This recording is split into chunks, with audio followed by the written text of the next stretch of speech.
Iya.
Tersebut kita harus membaca cermat. Arti cermat itu dengan baik, ya, dengan penuh apa perhatian dari awal cerita sampai akhir cerita. Kemudian yang kedua, menentukan ide-ide pokok cerpen yang dibaca.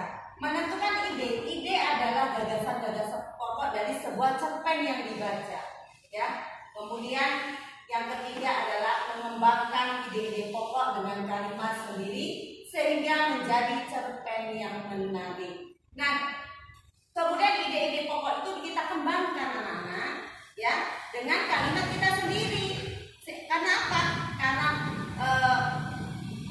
uraian yang akan kita ceritakan atau kita tulis kembali itu haruslah menjadi cerpen yang menarik dengan menggunakan bahasa yang ringan, ya, bahasa sehari-hari, karena cerpen menggunakan bahasa sehari-hari. Kemudian yang bagian dua adalah menulis cerpen berdasarkan pengalaman.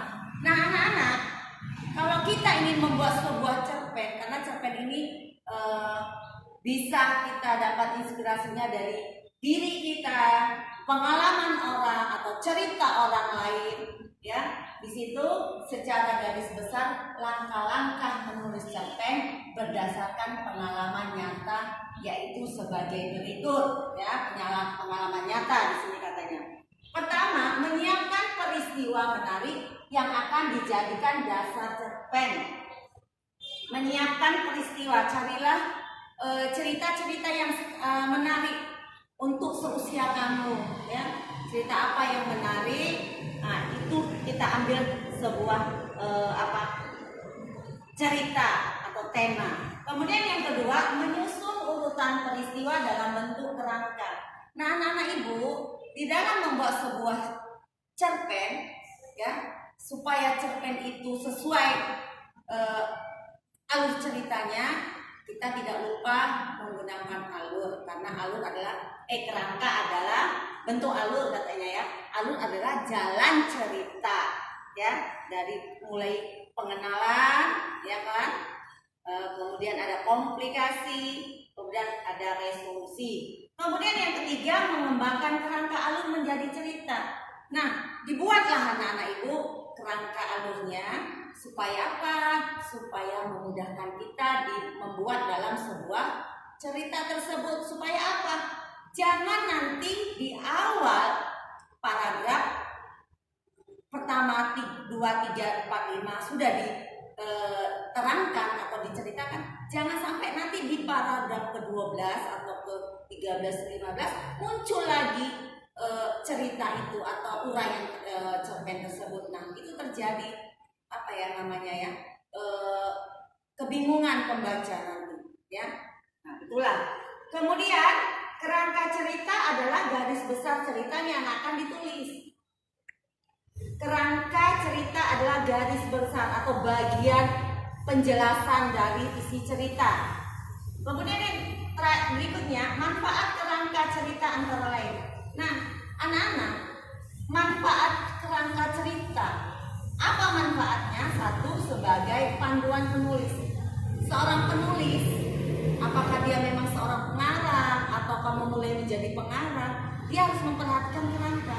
Kerangka itu adalah bagian-bagian yang akan diuraikan dari tiap paragraf sehingga memudahkan pengarang untuk menguraikan isi cerita. Kedua, memudahkan penulisan. Ya, tadi sudah kita bicarakan juga, memudahkan kita menulis. Sehingga apa? Apa yang kita uraikan berurutan. 3, mencegah pengulangan gagasan. Artinya mencegah pengulangan gagasan. Jangan sampai yang sudah ditulis di paragraf awal ada lagi di paragraf akhir. Nah, anak-anak, yang keempat, memudahkan pemahaman isi tulisan. Karena apa? Dengan kerangka kita sebagai penulis mudah untuk menguraikan isi dari cerita yang mau kita sampaikan. Nah, anak-anak, apa-apa saja yang ada dalam mengungkapkan pengalaman dan gagasan dalam bentuk cerpen? Pertama adalah memodifikasi cerita pendek. Ada berapa? Ada 3. Membaca cerpen yang akan dimodifikasi dengan cermat, menentukan ide-ide pokok cerpen yang dibaca, dan mengembangkan ide-ide pokok dengan kalimat sendiri sehingga menjadi cerpen yang menarik. Yang kedua, menulis cerpen berdasarkan pengalaman, ada 3. Dan manfaat kerangka cerita antara lain juga ada 4. Nah, sampai di sini uraian dari saya, dan saya sudahi dengan billahi taufiq wal hidayah. Assalamualaikum warahmatullahi wabarakatuh.